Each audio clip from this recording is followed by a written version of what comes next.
During his 10 years in the NFL, when Barry Sanders had the football, he seemingly could go in 4 directions all at once. He was totally unpredictable and routinely left observers stunned as he just scampered away.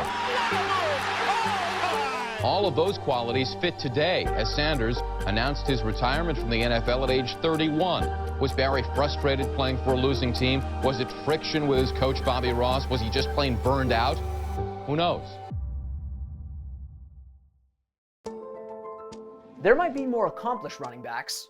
There might be more decorated running backs. There are certainly bigger running backs, and possibly even faster running backs. But the NFL has never seen a more electrifying running back than Barry Sanders. Throughout his first decade in the NFL, the Detroit Lions superstar was almost superhuman. A lightning-quick, impossibly elusive force of nature who gave opposing defenses nightmares and seemed destined to shatter Walter Payton's record for all-time rushing yards. And then, out of nowhere, Sanders was gone, delivering one of the most stunning retirement announcements the NFL and the wider sports world has ever seen.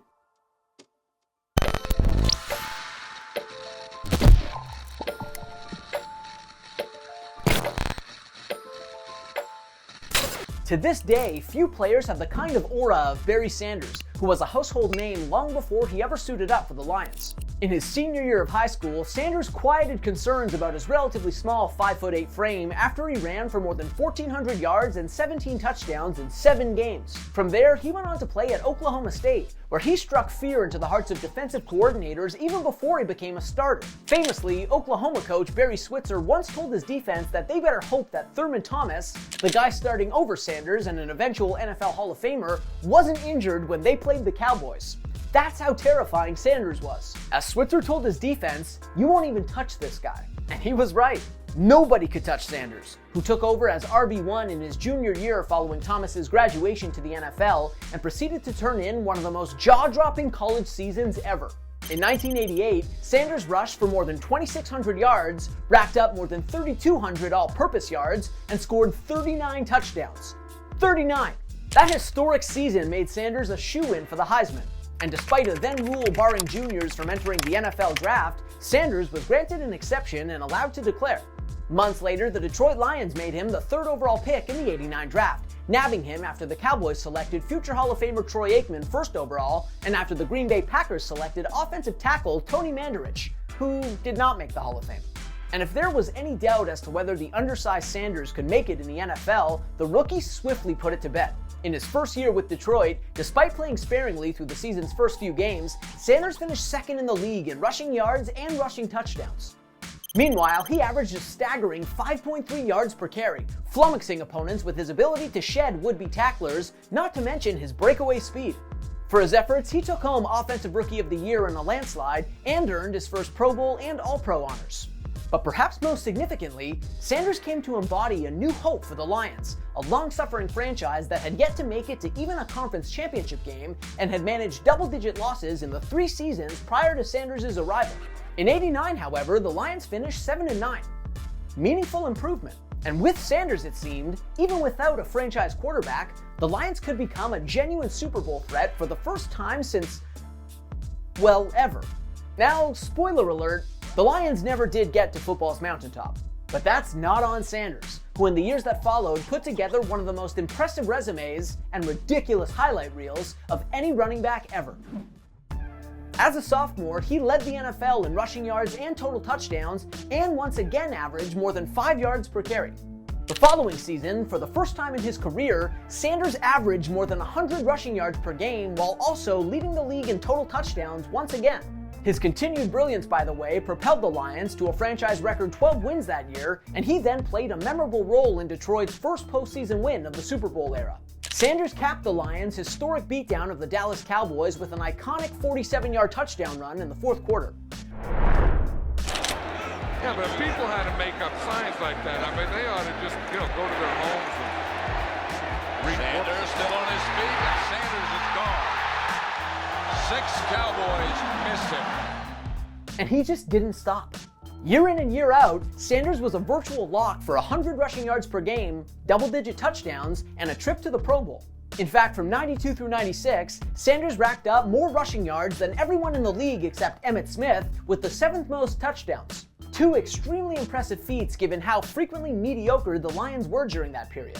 And it was during that span, moreover, that Sanders became the youngest running back to reach 10,000 career rushing yards, hitting the milestone in his age 27 season. Ultimately, by the mid to late 90s, it was increasingly clear that Sanders was one of the greats, a spiritual successor to the likes of Jim Brown and Walter Payton. And then he turned in the best season of his career. In 1997, at the age of 29 and with a new coaching staff in place, Sanders exploded for more than 2,000 rushing yards, averaging more than 6 per carry and 128 per game. He ultimately finished 52 yards shy of Eric Dickerson's single-season record, though it should be noted that Sanders received 44 fewer carries than Dickerson did. For his efforts, Sanders took home his second Offensive Player of the Year award and became one of the few running backs in league history to be named MVP. It was now a foregone conclusion that Sanders would break Payton's all-time rushing yards record. And it seemed as though the real battle for the title of history's most prolific running back might actually end up being between Sanders and Smith. To that end, Sanders turned in another productive season in '98, nearly 1,500 rushing yards. This despite the Lions falling off a cliff and finishing 5-11 with the worst point differential of Sanders' career. Still, as futile as the Lions remained, Sanders was now on the precipice of history. With 15,269 rushing yards to his name, the soon-to-be 31-year-old trailed Payton's mark by less than 1,500. One good season. One typical season, actually. 10 years into his NFL career, Sanders was averaging more than 1,500 rushing yards per season. And then, out of nowhere, with NFL immortality practically within his grasp, Sanders walked away from the game. First Jordan, then Gretzky, then Elway, now this, which unlike the others was completely unexpected. And we're not even talking about Dominik Hasek, not yet anyway. Instead of sweating in Saginaw at Lions training camp, Barry Sanders is vacationing in London, and as far as football is concerned, might as well be for good. Only one average Sanders season away from breaking the NFL's all-time rushing record, the 31-year-old today announced he is retiring from pro football after 10 seasons. That announcement, it goes without saying, blindsided the football world. A still productive living legend retiring while on the verge of one of the game's most hallowed records, and with 4 years remaining on his 6-year, $36 million contract? It was unthinkable. In fact, it was so shocking that some speculated that Sanders' retirement announcement was actually a ploy to force a trade out of Detroit. But that rumor was quickly dispelled. Sanders wasn't angling. He wasn't unhappy with his salary, he didn't hate his coaches, he didn't resent the Lions. He was just done. As he himself explained in a statement, the reason I'm retiring is simple. My desire to exit the game is greater than my desire to remain in it. And he stuck to that story when pressed by the media. As he put it, 10 years is a lot of football. I'm just really not feeling like playing. Many people wanted there to be more to the story, something juicier, but even a quarter century later, Sanders' tune hadn't changed. His passion to play football just wasn't there anymore. And so that was that. Sanders ended his career just shy of Payton's mark, which Smith would eventually eclipse, but with a legacy untarnished by decline.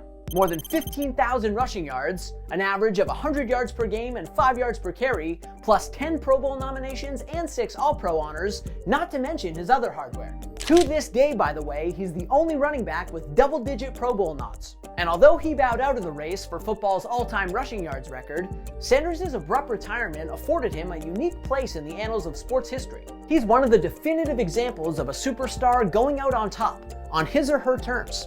It takes guts to have done what he did last night or today, because the average guy would not have done it. The average football player would have been trying to set records and trying to hang on to the end. And he walked away at the height of his career. And that really takes guts. And for that reason, there's only one version of Barry Sanders that exists in our memories, the electrifying one. Here